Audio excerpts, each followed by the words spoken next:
presence here today is to reassure the Israeli people there is no light or gaps between President Trump and Bibi about what to do and how to do it. There are two lines in the water right now. One's a diplomatic line, trying to find a way to end this regime diplomatically that will advance our national security interest. The other line is the military option. I think President Trump is looking for which line can catch the biggest fish. The bottom line is we're into weeks, not months, in terms of decision making. And now I'm joined by William Lawrence, a professor of political science and international affairs at the American University. Professor, really good to have you on the program. You heard those two lines there that Lindsey Graham is talking about. What's your read of the situation here? Which one of these two lines do you think is going to be dominating in the next couple of days and weeks? Days, the negotiation line; weeks, probably the attack line. But one of the hardest things to sort of understand in your setup piece was Lindsey Graham saying that we need negotiations to lead to regime change. That never happens. You don't negotiate regimes to step down, even at the threat of attack. It just doesn't happen that way.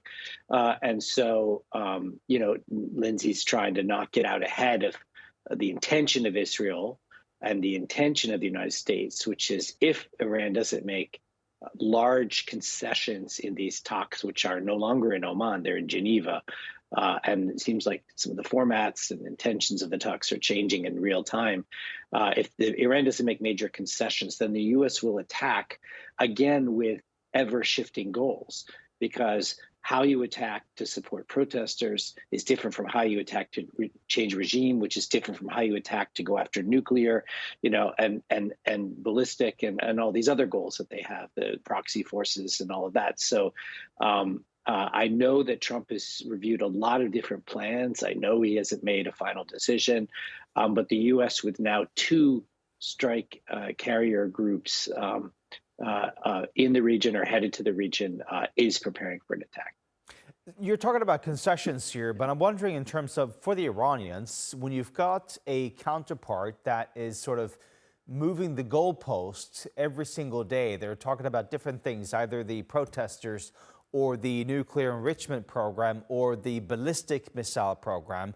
How difficult are these kind of negotiations going to be when you don't really know what you're negotiating about? Extremely difficult, and that's why the Omanis and the Iranians were meeting today in Geneva to try to parse that, among other things, and to try to figure out which negotiating structure in indirect talks, where Trump is indirectly backing people who are indirectly talking to the Iranians, which doesn't bode well. And I think that's one of the reasons why the Iranian foreign minister, and I'm sure you reported it in recent days at the Munich Security Concert, was really upset with the Europeans for not leaning in more, because amidst all this confusion, I think the Iranians want the Europeans to step up and help streamline the American asks of the Iranian regime and try to get the Americans to sort of back off a bit. Whereas Trump, loves unpredictability in every sense, both in terms of goals and in terms of methods.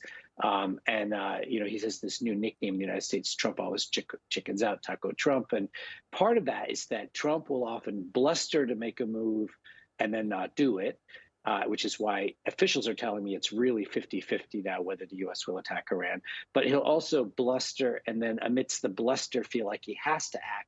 And then the question is, is he going to act in a larger, more sustained way, or a smaller, more symbolic way? And I know his Arab Gulf allies will push for the latter, and people like Lindsey Graham and Bibi Netanyahu will push for as long and as big as possible, because essentially what Israel wants is for the U.S. to go about regime change in Iran the way they went about regime change in Iraq, which was in part for Israel. All right, Professor Lawrence, always good to see you and to hear your analysis on the program. Thank you so much.